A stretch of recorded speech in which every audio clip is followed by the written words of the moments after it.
Assalamualaikum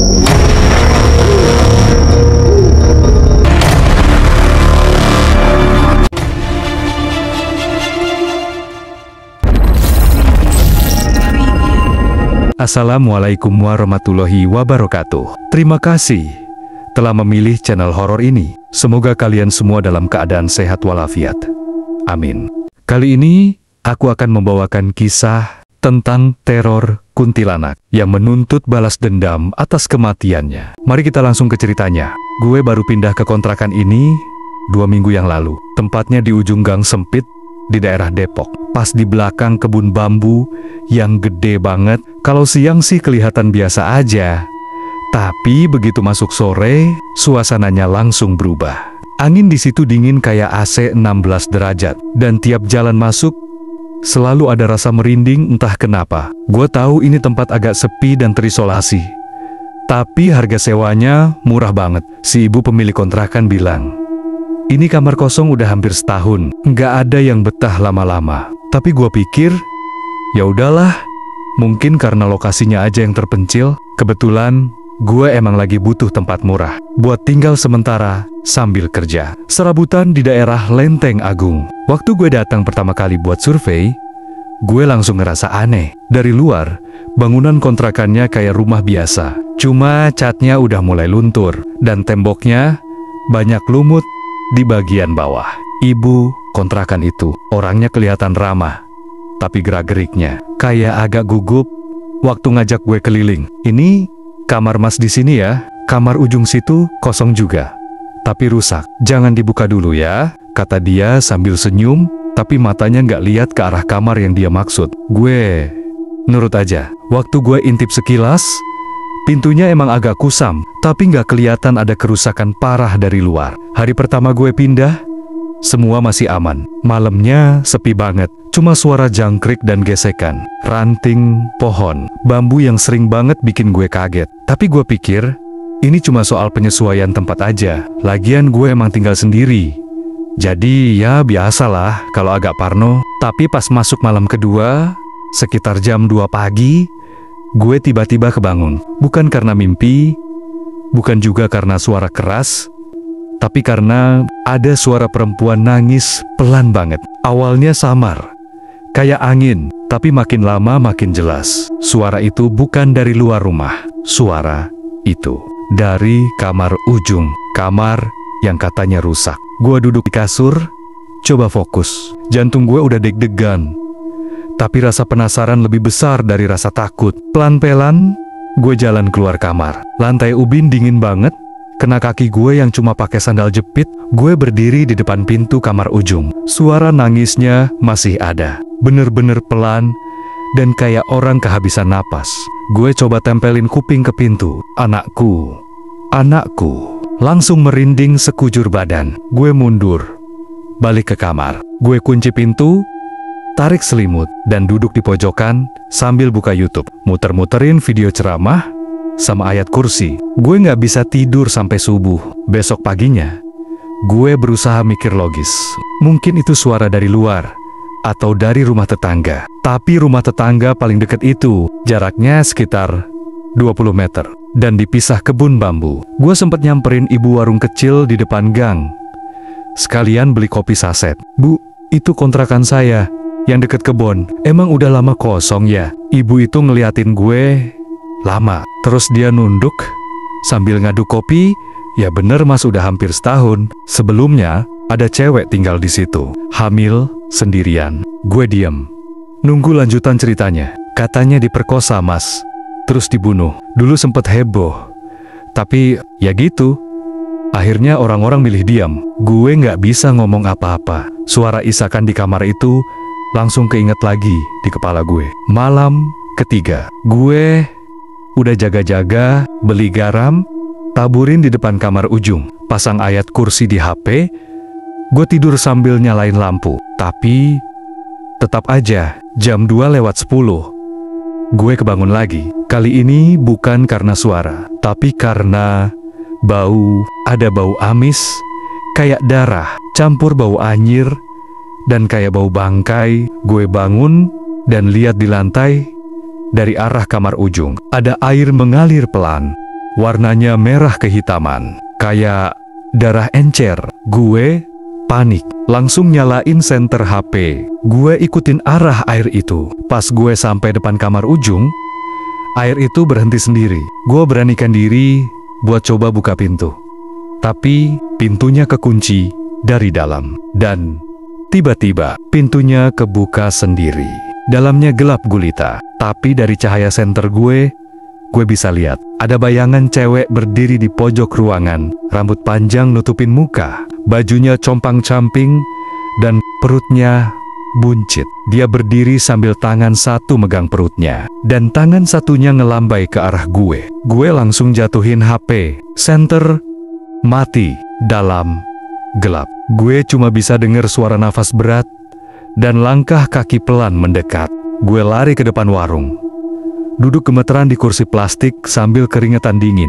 Ibu warung kaget lihat gue, tapi dia nggak nanya apa-apa, cuma nyodorin segelas air putih dan bilang, kalau Mas kuat, coba dengerin dia. Kadang dia cuma mau didengerin. Gue nggak ngerti maksudnya. Besoknya gue coba kumpulin nyali, masuk lagi ke kontrakan siang hari.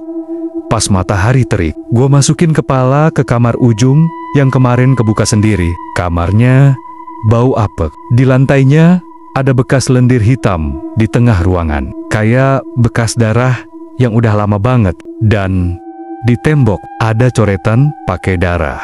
Bentuknya kayak tulisan, "Dia bunuh aku." Anak ini nggak salah. Aku cuma mau pulang. Gue langsung keluar lagi. Badan gue lemas. Gue nggak ngerti ini semua apaan. Tapi yang jelas, gue sadar ini bukan cuma tentang rumah kosong. Ini tentang seseorang yang mati dalam penderitaan. Dan belum tenang. Malam keempat, gue nekat. Bukan karena nggak takut, tapi karena gue penasaran. Gue pengen tahu siapa dia sebenarnya. Sekitar jam 10 malam, gue duduk di depan kamar ujung, bawa sebotol air putih, garam, dan HP buat rekam suara kalau kejadian lagi. Jam 11 lewat, udara makin dingin. Angin dari arah kebun bambu, bunyinya kayak bisikan. Sesekali gue ngedenger suara ranting patah, tapi nggak ada yang lewat. Sepi. Jam 12 lebih dikit, tiba-tiba ada suara lirih, suara tangisan lagi. Tapi kali ini lebih jelas, seperti deket banget. Anakku, anakku, maafin ibu. Gua rekam suara itu. Tangan gue gemeter. Gue lihat ke arah pintu kamar, masih tertutup. Tapi suara itu jelas dari dalam. Gue nekat ketok pelan pintu. Kalau kamu butuh bantuan, kasih tahu aku. Nggak ada jawaban. Tapi tiba-tiba kaca jendela kamar retak sendiri. Suara keras banget. Gue mundur. Jantung gue serasa jatuh ke perut. Di jendela itu muncul wajah perempuan pucat, mata hitam legam, bibir sobek, dan darah netes dari mulutnya. Dia tatap gue, dan dia bilang bakal nikahin aku. Tapi dia bohong. Dia bunuh aku. Gue kepleset jatuh saking kagetnya. HP gue mental. Dan dari arah kebun bambu terdengar suara bayi nangis. Bayi yang belum sempat lahir. Malam itu gue gak bisa tidur. Gue gak balik ke rumah. Gue tidur di musala kecil deket warung. Dan besoknya gue mutusin buat cari tahu siapa cewek itu sebenarnya. Gue gak tahu kalau semua ini baru awal dari teror sebenarnya. Sejak malam itu gue jadi makin gelisah. Tidur gak pernah nyenyak. Setiap kali gue merem, yang muncul di kepala gue cuma wajah perempuan itu. Matanya yang hitam legam, perutnya yang membuncit, dan suaranya yang lirih, minta tolong. Gue sadar, ini bukan hal biasa, dan gue harus cari tahu siapa dia, dan kenapa arwahnya belum tenang. Besoknya, gue mutusin buat datang ke kelurahan. Gue tanya-tanya soal penghuni lama kontrakan itu. Tapi petugas di sana cuma bilang, kalau data penyewa nggak tercatat lengkap. Soalnya bukan rumah kontrakan resmi, cuma rumah tinggal biasa yang dikontrakin sama pemiliknya. Gue coba tanya ke tetangga sekitar, rata-rata pada enggan ngomong. Tapi ada satu bapak-bapak, tukang ojek pangkalan, yang akhirnya buka suara. Kamu tinggal di kontrakan Bu Erna? Ya, yang deket kebun bambu, katanya sambil ngerokok. Gue angguk. Iya pak, saya tinggal di situ, tapi saya sering diganggu. Dia diam sebentar, terus lirih ngomong. Dulu di kamar paling ujung itu pernah ada cewek tinggal sendirian. Namanya Yani. Kerja di minimarket. Orangnya pendiam, jarang ngobrol, tapi baik. Tiba-tiba dia ngilang. Katanya cuti dari kerjaan. Tapi ternyata gue nahan napas. Ternyata kenapa pak? Ternyata dia hamil. Tapi bukan karena pacarnya. Gak ada yang tahu siapa bapaknya. Ada kabar dia diperkosa. Tapi waktu ditanya sama warga, dia cuma diam. Gak lama dia ditemukan udah mati di kamarnya. Badannya penuh darah. Ada tanda-tanda dia baru melahirkan. Tapi bayinya gak pernah ditemukan. Gue langsung merinding. Bayinya gak ada pak? Bapak itu ngangguk pelan. Mayatnya dikubur diam-diam sama keluarganya. Tapi dari situ rumah itu mulai gak ada yang betah. Termasuk Bu Erna yang akhirnya tinggal di rumah anaknya dan rumah itu dikontrakin. Gue ngucap istighfar pelan. Jadi benar, suara tangisan itu bukan cuma imajinasi. Dan itu bukan hanya soal arwah penasaran. Ini tentang seorang ibu yang kehilangan anaknya. Malamnya gue pulang dengan perasaan campur aduk. Gue masuk ke kamar dan duduk diam sambil natap pintu. Kamar ujung yang masih gue segel pakai kursi dan garam. Tapi entah kenapa malam itu gue ngerasa dipanggil lagi. Sekitar jam 1:50 menit. Angin masuk dari sela-sela jendela. Suara bisikan mulai terdengar pelan. Anakku, kembalikan anakku. Gue berdiri, gak sadar kaki gue malah ngelangkah ke arah kamar ujung. Gue buka kursi penghalang. Garam yang gue tabur hilang semua. Padahal gak mungkin hilang begitu aja. Gue buka pelan pintunya. Kamar itu kosong. Tapi di tengah ruangan ada bekas kain putih tergeletak. Kainnya sobek dan berlumur darah. Gue maju pelan dan pas gue pegang kain itu, tiba-tiba lantai kamar getar sendiri. Dari bawah ubin keluar jejak darah. Bentuknya kecil, seperti jejak kaki bayi, tapi mengarah keluar kamar ke arah dapur. Gue ikutin pelan-pelan. Suaranya kayak pelan banget. Jejaknya menuju ke rak piring dan berhenti di bawah kompor tua. Gue jongkok dan lihat ke kolong. Gelap, tapi adem. Sepasang mata kecil menatap gue dari balik bayangan. Dan suara bayi, pelan banget. Tiba-tiba dari belakang gue, suara perempuan berteriak keras. Itu anakku, jangan bawa dia. Gue kaget dan jatuh terduduk. Pas gue balik badan, Yani berdiri di situ. Rambut acak-acakan, darah netes dari sela-sela pahanya. Matanya merah, dan dia gendong sesuatu yang dibungkus kain. Jangan ambil anakku, dia belum sempat hidup. Dia dibunuh. Dia menangis. Dan tiba-tiba lampu mati. Gelap, gulita. Gua nggak bisa ngapa-ngapain. Nafas gue sesak. Ruangan jadi dingin banget. Dan dalam gelap itu, gue cuma bisa dengar suara dia nangis dan suara bayi pelan. Gue pingsan. Pas gue sadar, udah pagi. Gue tidur di lantai dapur. Tapi yang bikin gue tambah merinding, di tangan gue masih ada kain putih kecil berlumur darah. Padahal gue yakin semalam itu cuma mimpi. Tapi ternyata tidak. Setelah kejadian malam itu, gue benar-benar kehilangan arah. Gue udah gak bisa bedain mana mimpi, mana kenyataan. Wajah Yani dan suara bayinya terus kebayang. Apalagi kain berlumur darah yang masih ada di tangan. Gue waktu sadar pagi harinya. Gue coba buang kain itu ke tempat sampah depan gang. Tapi anehnya, sorenya kain itu balik lagi ke dalam kamar gue. Tergeletak di atas bantal. Dalam kondisi basah dan bau amisnya makin menyengat. Gue cuma bisa bengong. Gak ada yang masuk rumah karena pintu depan gue kunci, dan jendela juga masih tertutup rapat. Gue mulai ngerasa ini bukan cuma tentang gangguan. Ini udah masuk ke tahap dia mau nyampaikan sesuatu. Tapi jujur, gue nggak tahu harus gimana. Gue bukan orang yang ngerti hal gaib. Doa pun masih sering bolong-bolong. Tapi satu hal yang gue yakini, arwah Yani belum tenang. Malam itu, gue mutusin buat tidur di musala dekat warung. Gue bawa sarung, sajadah, dan headset. Gue tidur di pojokan musala, dekat lemari kitab.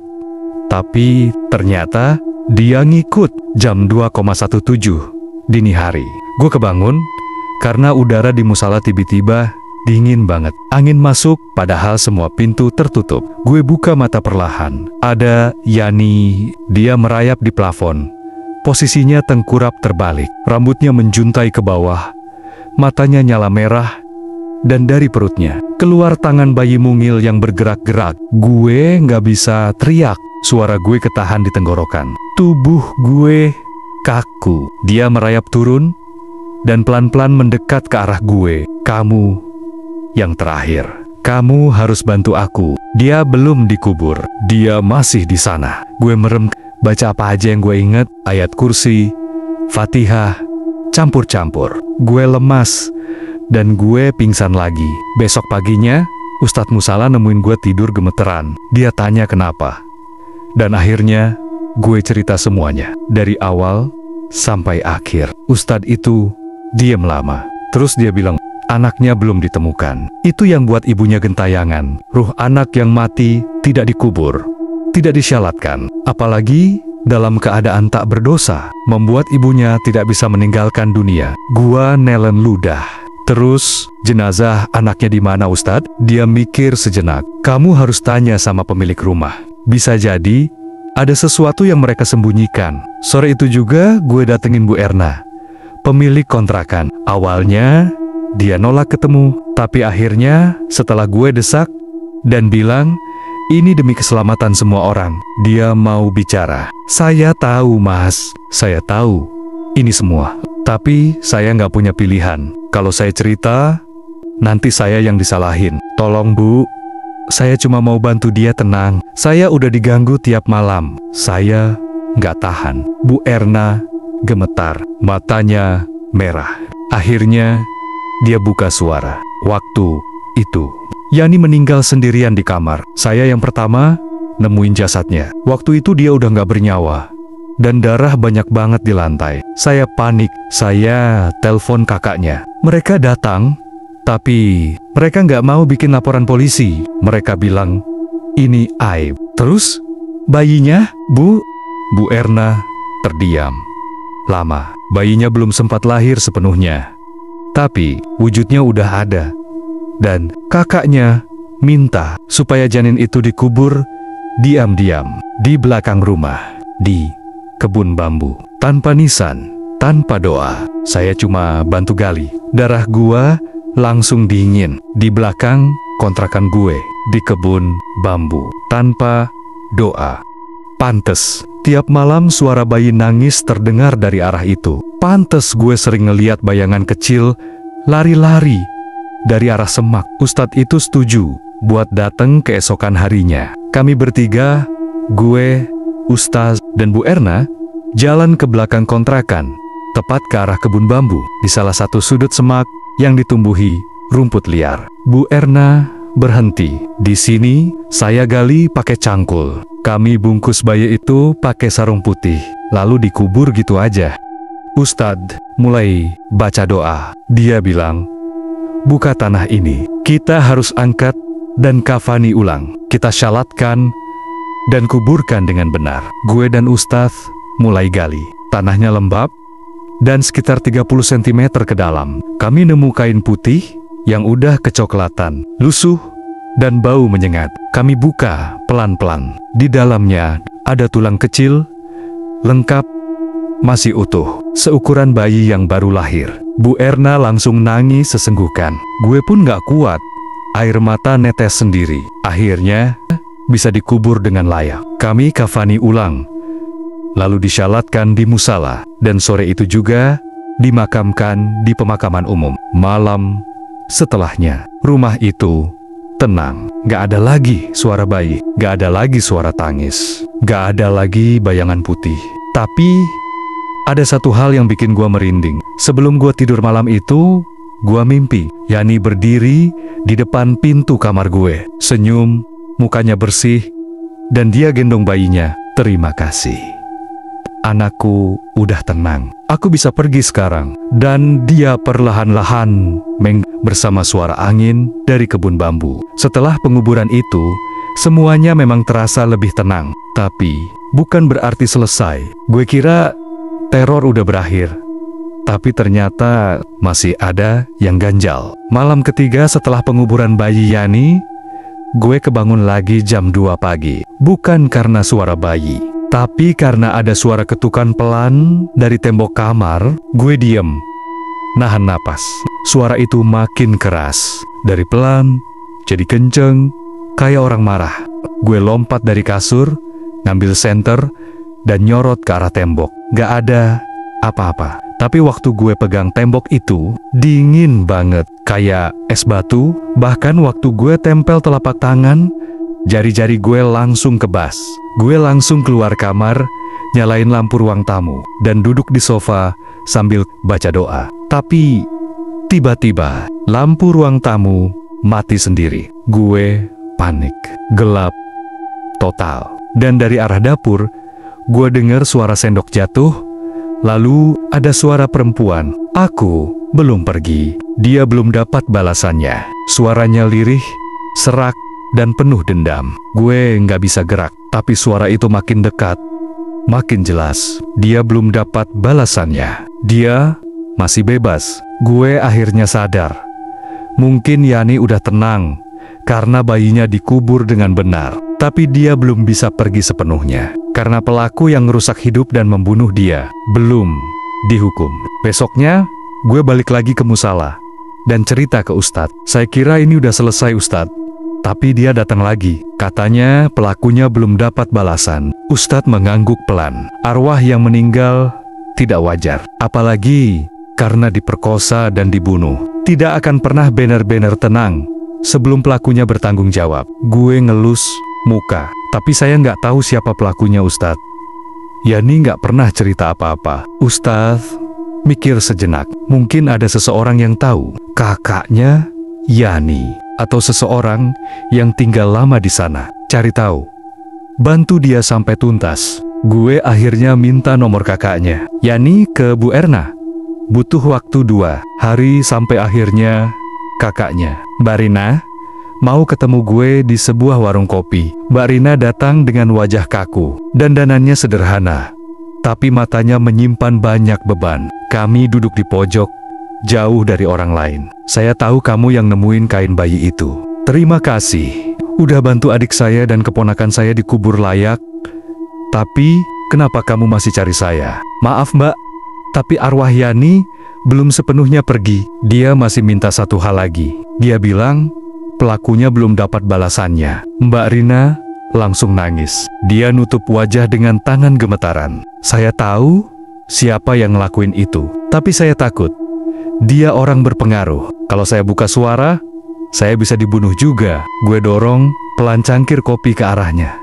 Mbak, kalau Yani aja berani muncul dari alam lain buat minta keadilan, masa kita yang hidup nggak berani? Mbak Rina akhirnya cerita. Orang itu namanya Pak Darto.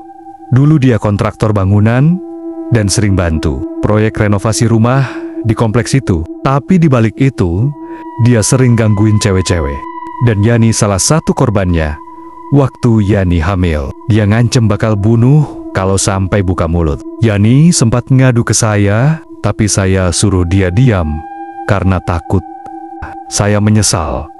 Saya biarin dia sendiri. Sampai akhirnya dia dibunuh juga. Air mata Mbak Rina nggak berhenti. Gue cuma bisa diem. Hati gue campur aduk. Marah, sedih, dan ngeri. Mbak mau bantu saya buat lapor polisi? Atau kasih bukti-bukti? Saya punya surat tulis tangan dari Yani. Dia titipin ke saya sebelum hilang. Saya simpan.